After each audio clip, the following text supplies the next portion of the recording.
Picture this. You're making a trip by bus. Google Maps says you can transfer buses at a transfer stop. So you arrive on the first bus, anticipating the second one to arrive very soon, only to find out that the bus you're changing to has just left your stop. So you check your phone that tells you that the next bus is in an entire 38 minutes. Every day, dozens of different riders get stranded at dozens of different transfer stops throughout Orange County. What if there had been a transfer stop where you can never miss your next bus? Wouldn't that be paradise? Well, paradise is here. Move away from Santa Ana, go 14 miles to the south or 25 minutes on Route 83 in a beautiful Laguna Hills. Your Route 83 trip arrives at Laguna Hills Transportation Center at 4:20 p.m. So you get off the bus and check the schedule for the time Route 89 southbound to Laguna Beach leaves. 4:30 p.m. Great. Now you have 10 minutes to simply walk from Bay 5 to Bay 3, and you're done. Awesome. The next day, you arrive on the same Route 83 trip. This time, you're changing to Route 91 instead. You check the schedules again, and the same number shows up. 4:30 p.m. Is that a coincidence? As it turns out, no it is not. The OCTA has deliberately timed the departure times for the 4 routes at Laguna Hills Transportation Center, or LHTC, so passengers can always make their next bus. This is called a pulse. So how does it work? Take the 4:30 p.m. pulse as an example. Look into the schedules and you see that 2 buses arrive at 4:20, Route 91 northbound and Route 83 southbound. These 2 buses terminate at LHTC, meaning it's their last stop. The 2 buses pull in, passengers get off, and drivers take a break. Between 4:20 and around 4:27, 4 more buses arrive. Route 89 northbound to Santa Margarita, Route 89 southbound to Laguna Beach, Route 177 northbound to Mission Viejo, and Route 177 southbound to Laguna Niguel. These 4 arrive one by one. Passengers get off, engines are switched off, and drivers go for a quick bathroom break. The just terminated routes 83 and 91 also change destination signs to the next destination. 83 southbound becomes 83 northbound back to Fullerton, and 91 northbound becomes 91 southbound down to San Clemente. By 4:30 p.m., all 6 buses are back ready, passengers boarded, and drivers back to their seats. They depart at 4:30 p.m. all at once. So what? What does this do for transfers? Well, the genius part of this schedule is that passengers can transfer freely from any bus to any of the others within the guaranteed 3-minute transfer window from when you arrive to when the buses depart. If you get off the 83 at 4:20, you have 10 minutes to get to your next bus. Even if you get off the 89 at 4:27, you have 3 minutes to do the same.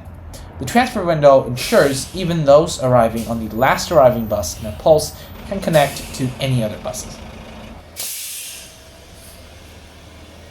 Now, to be completely fair, the 3-minute transfer window, isn't 3 minutes. In fact, there's no real sign that the 2 through-trip routes, routes 89 and 177, will arrive early at all. All there is a small note written at the bottom of the 2 routes' schedules saying that this route might arrive up to 5 minutes early at Laguna Hills Transportation Center.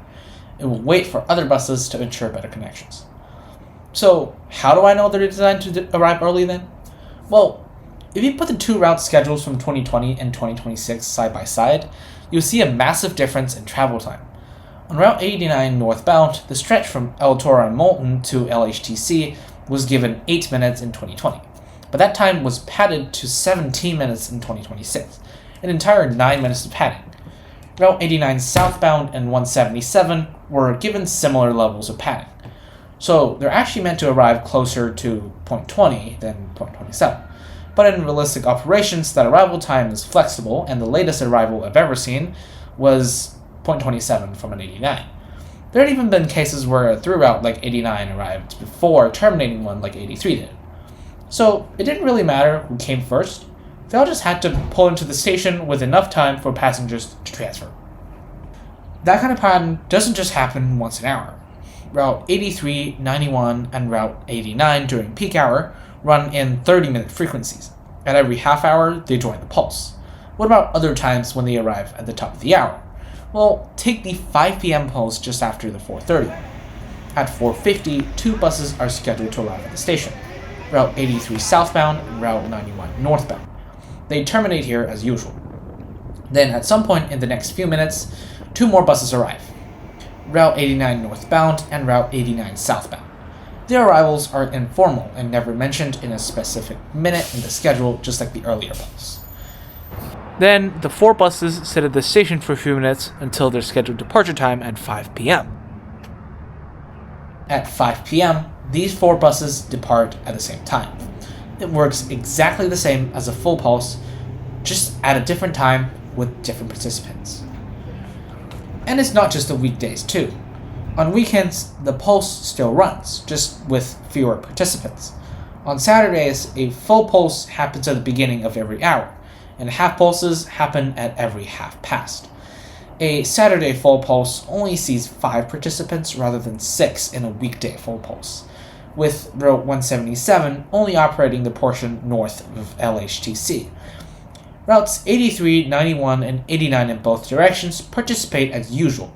Route 177 only has southbound pulling into the station, stopping at an unused bay to drop off its passengers and lay over before moving itself to its designated bay.